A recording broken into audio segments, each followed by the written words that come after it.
67ാമത് സംസ്ഥാന സ്കൂൾ കായികമേളയ്ക്ക് അല്പസമയത്തിനകം തുടക്കമാകും. തിരുവനന്തപുരം യൂണിവേഴ്സിറ്റി സ്റ്റേഡിയത്തിൽ മുഖ്യമന്ത്രി പിണറായി വിജയൻ മേള ഉദ്ഘാടനം ചെയ്യും.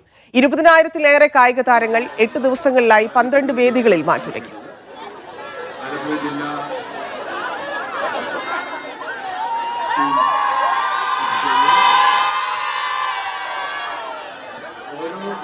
മഹേഷ് പോലൂരും നിതിൻ സേവ്യറും ചേരുന്നുണ്ട്. ആദ്യം മഹേഷിലേക്ക്. മഹേഷ്, കായിക മാമാങ്കത്തിന് തലസ്ഥാനം ഒരുങ്ങിക്കഴിഞ്ഞു. സംസ്ഥാനത്തൊട്ടാകെ നിരവധി വിദ്യാർത്ഥികൾ ഉദ്ഘാടന ചടങ്ങിൽ ഉൾപ്പെടെ പങ്കെടുക്കാൻ അവിടെ എത്തിയിട്ടുണ്ട്.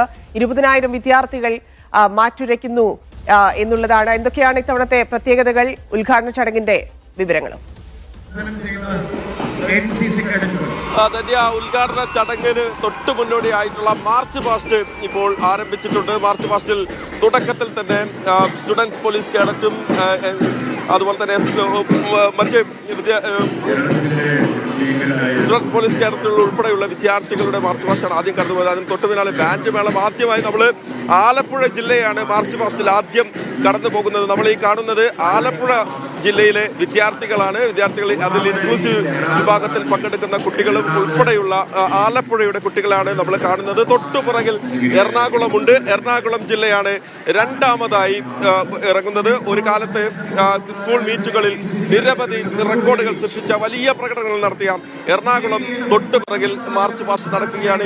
ഒപ്പം നമുക്കൊപ്പം ഇപ്പോൾ നീന കൂടി ചേരുകയാണ്. നീന, നമുക്കറിയാം സ്കൂൾ ഗെയിംസിലൂടെ തുടങ്ങി ഏഷ്യൻ ഗെയിംസിൽ ഇന്ത്യക്ക് വേണ്ടി വെള്ളി മെഡൽ നേടിയ താരമാണ്. ജക്കാർത്ത ഏഷ്യൻ ഗെയിംസിൽ ലോങ് ജമ്പിൽ നമുക്ക് വേണ്ടി വെള്ളി മെഡൽ നേടിയ താരം. വലിയ അഭിമാനത്തോടു കൂടിയാണ് നീനയും ഇവിടെ എത്തി. നീന, ഇങ്ങനെ ഒരു കാലം ഉണ്ടായിരുന്നു, നമ്മളിങ്ങനെ നടന്ന ഒരു കാലമുണ്ടായി. ഇതിപ്പോൾ വലിയ സന്തോഷം നൽകുന്ന ഒരു കാഴ്ച കൂടിയാണ്. തീർച്ചയായും വളരെ സന്തോഷമാണ്. ഞാനും ഇങ്ങനെ സ്കൂൾ മീറ്റിൽ ചെയ്ത് വന്ന ഒരാളാണ്. അപ്പൊ ഇത്രയും നാളും നമുക്ക് ഈ സ്കൂളിലും ഇങ്ങനെയൊക്കെ ആയിട്ട് നടന്നിട്ട് ഇപ്പൊ ഇതിന്റെ പിന്നാമ്പുറത്ത് പ്രവർത്തിക്കാൻ പറ്റിയതിൽ ഒരുപാട് സന്തോഷമുണ്ട്.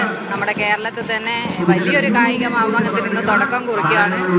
വളരെയധികം സന്തോഷമുണ്ട് ഇപ്പൊ ഇതിന്റെ കൂടെ ഭാഗമായി നിൽക്കാൻ കഴിഞ്ഞതിൽ.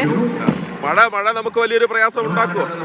അതെ, ഇപ്പൊ കുറച്ച് ദിവസമായിട്ട് കാലാവസ്ഥ മോശമായിട്ടിരിക്കുന്നു. പക്ഷേ മത്സരങ്ങളെല്ലാം നടത്താൻ റെഡിയായിട്ട് നമ്മുടെ സ്റ്റേഡിയങ്ങളെല്ലാം ഒരുക്കിയിട്ടുണ്ട്. പിന്നെ മഴ പെയ്യില്ല എന്നുള്ള വിശ്വാസത്തിൽ നമുക്ക് ഇന്നിപ്പോ മുന്നോട്ട് പോകാം. ചാലക്കുടിയാണ് അവസാന സ്കൂൾ ഗെയിംസിൽ പങ്കെടുത്തത് അല്ലേ? ചാലക്കുടി. അതെ, എന്റെ ലാസ്റ്റ് സ്കൂള് കോമ്പറ്റീഷൻ ചാലക്കുടിയായിരുന്നു 2009. ഇപ്പോൾ നമുക്കറിയാം, ഇപ്പം ഇൻക്ലൂസീവ് വിഭാഗത്തിൽ കുട്ടികളെ, സവിശേഷ പരിഗണന അർഹിക്കുന്ന കുട്ടികളെ കൂടിയൊക്കെ നമ്മൾ ഉൾപ്പെടുത്തുകയാണ്. വലിയ മാറ്റം നടത്തിപ്പിലും വന്നു. ഒളിമ്പിക് മാതൃകയിൽ വന്നു, സ്വർണ്ണക്കപ്പ് വന്നു. വേറും വാശിയും കുറച്ചുകൂടെ കൂടുന്നാണ് തോന്നുന്നത്. അതെ, തീർച്ചയായും കുട്ടികൾക്കൊക്കെ ആവേശം കൂടി. കാരണം കുറെ വർഷങ്ങളായിട്ട് ഇപ്പോൾ സ്കൂൾ തല മത്സരങ്ങളെല്ലാം ഇങ്ങനെ പിന്നോക്കം ചെന്നിരിക്കുന്ന ഒരു സമയത്താണ് ഇപ്പോൾ ഇങ്ങനെ ഒരു ഒളിമ്പിക്സ് മാതൃകയിൽ എന്നുള്ള ഒരു ആശയം മുന്നോട്ട് വന്നതും. അപ്പം ഇപ്പോൾ നമ്മളിപ്പോൾ അത്ലറ്റിക്സ് ഒരു സൈഡിൽ നടക്കുന്നു, ബാക്കി ഗെയിമുകൾ ഒരു പല സ്ഥലത്ത് നടന്ന് നമ്മുടെ സ്കൂൾ കായികമേളയിലെല്ലാം ഇങ്ങനെ പിന്നോട്ട് പോയി ഒരു സമയത്താണ് ഇങ്ങനെ ഒരു ആശയം മുന്നോട്ട് കൊണ്ടുവന്ന് ഇപ്പം അത് കുട്ടികൾക്കെല്ലാം ഒരുമിച്ച് വരാൻ ഒരു സ്ഥലത്ത് നമ്മുടെ ഒളിമ്പിക്സ് മാതൃകയിൽ ഒരു സ്ഥലത്ത് നിന്ന് നമുക്ക് കോമ്പറ്റീഷനുകൾ പങ്കെടുക്കാൻ പറ്റി. എല്ലാവർക്കും തമ്മിൽ കാണാനുള്ള ഒരു അവസരമാണ്. ഓക്കെ, എന്തായാലും താങ്ക് യു. നമ്മൾ മാർച്ച് പാസ്റ്റിന്റെ തിരക്കിലേക്ക് പോകണം. Thank you. നീനെ പോലുള്ള ഒരുപാട് താരങ്ങളുണ്ട് ഇവിടെ. കാരണം പല ഇതിനു മുൻപ് കടന്നു പോയത്. നമ്മൾ മാർച്ച് പാസ്റ്റിലേക്ക് പോവാണ്. കണ്ണൂർ ജില്ല ഇടുക്കിയാണ് തൊട്ടു മുന്നിൽ കടന്നു പോയത്. അതിനുശേഷം കണ്ണൂർ ജില്ലയുടെ ചുണക്കുട്ടികൾ കടന്നു പോവുകയാണ് മാർച്ച് പാസ്റ്റിലൂടെ.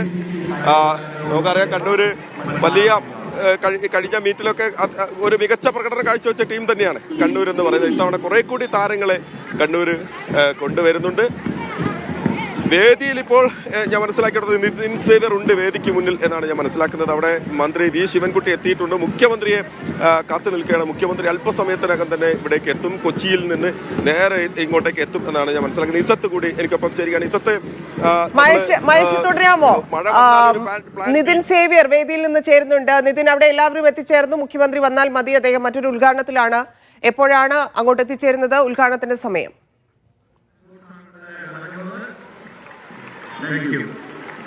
ഇതിനകം 67ാമത് സംസ്ഥാന സ്കൂൾ കായികമേളയുടെ ഔദ്യോഗിക ഉദ്ഘാടനം നടക്കും. മുഖ്യമന്ത്രി പിണറായി വിജയനാണ് ഔദ്യോഗികമായി മേള ഉദ്ഘാടനം ചെയ്യുന്നത്. അല്പസമയത്തിനുള്ളിൽ അദ്ദേഹം തിരുവനന്തപുരം യൂണിവേഴ്സിറ്റി സ്റ്റേഡിയത്തിലേക്ക് എത്തും. കൊച്ചിയിൽ നിന്ന് അല്പം മുൻപ് അദ്ദേഹം ഹെലികോപ്റ്ററിൽ തിരുവനന്തപുരത്തേക്ക് പുറപ്പെട്ടു കഴിഞ്ഞു. അല്പസമയത്തിനുള്ളിൽ തന്നെ ഇങ്ങോട്ടേക്ക് എത്തുമെന്നാണ് മനസ്സിലാകുന്നത്. ഇപ്പോൾ വേദിയിൽ ഇവിടെ ഈ മാർച്ച് പാസ്റ്റിന് അഭിവാദ്യം അർപ്പിച്ചുകൊണ്ട് വിദ്യാഭ്യാസ മന്ത്രി വി ശിവൻകുട്ടി അടക്കമുള്ളവർ ഇപ്പോൾ വേദിയിലുണ്ട്. മുഖ്യ അതിഥി അല്ലെങ്കിൽ ഈ ദീപശിഖയ്ക്ക് തിരികൊളുത്തുന്നത് IM വിജയനാണ്. ഫുട്ബോൾ ഇതിഹാസമായ IM വിജയനാണ്. മന്ത്രി GR അനിൽ വേദിയിലേക്ക് എത്തുന്നത് കാണാം.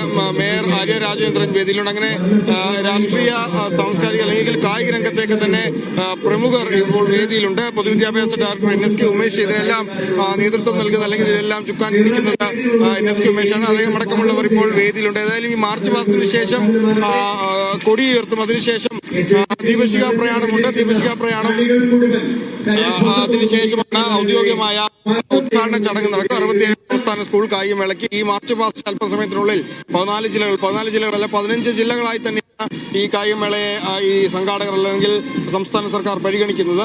UAE-യിലുള്ള കേരള സിലബസിൽ പഠിക്കുന്ന കുട്ടികളെ കൂടി ഒരു ജില്ലയായി കണ്ടുകൊണ്ട് തന്നെയാണ് പോകുന്നത്. അതിനിടയിൽ ബാൻഡ് മേളങ്ങളുണ്ട്, കലാ സാംസ്കാരിക രൂപങ്ങളുണ്ട്. അങ്ങനെ കാസർഗോഡ് ടീമിന്റെ അടക്കം മാർച്ച് പാസ്റ്റ് ഈ വേദിക്ക് മുന്നിലൂടെ ഇങ്ങനെ കടന്നു പോയിക്കൊണ്ടിരിക്കുകയാണ്. അതിനുശേഷം ഔദ്യോഗികമായ ഉദ്ഘാടനം നടക്കും. 20,000 കുട്ടികൾ പങ്കെടുക്കുന്ന ഒളിമ്പിക്സ് മാതൃകയിലുള്ള സംസ്ഥാനത്തെ അല്ലെങ്കിൽ ഏറ്റവും വലിയ കായികമേളകളിൽ ഒന്നാണ്. ഇതിൽ ഇത്തവണത്തെ പ്രധാന സവിശേഷതകൾ 2 സവിശേഷതകൾ. ഒന്ന്, ഇൻക്ലൂസീവ് സ്പോർട്സിൽ 2 പുതിയ ഇനങ്ങൾ. പുരുഷന്മാർക്ക് ക്രിക്കറ്റും പെൺകുട്ടികൾക്ക് ബോഷ എന്നൊരു ഐറ്റം കൂടി വരുന്നു. ഒപ്പം മറ്റൊരു പ്രധാനപ്പെട്ട കാര്യം, ഈ UAE സിലബസിൽ ഇത്തവണ പെൺകുട്ടികൾ കൂടി പങ്കെടുക്കുന്നു. കഴിഞ്ഞ വർഷമാണ് ആദ്യമായി അവർ ഇത്തവണ ഈ കായികമേളയിൽ പങ്കെടുക്കാൻ എത്തുന്നത്. ഇത്തവണ 12 പെൺകുട്ടികളടക്കം 35 സംഘമാണ് അവർ എത്തുന്നത്. അപ്പോൾ അങ്ങനെ പല വിധത്തിലുള്ള സവിശേഷതകളാണ്. ഈ സവിശേഷ പരിഗണനയുള്ളവർക്ക് വേണ്ടിയുള്ള കായിക മത്സരങ്ങൾ കഴിഞ്ഞ വർഷമാണ് ആരംഭിച്ചത്. ഇത്തവണയും തുടരും. കൂടുതൽ മത്സരങ്ങൾ അവർക്ക് വേണ്ടി ഒഴുകിയിട്ടുള്ളത് കൂടി പ്രത്യേകതയാണ്. നാളെയാണ് ഇൻക്ലൂസീവ് കായിക ഇന മത്സരങ്ങൾ ആരംഭിക്കുന്നത്. മറ്റന്നാൾ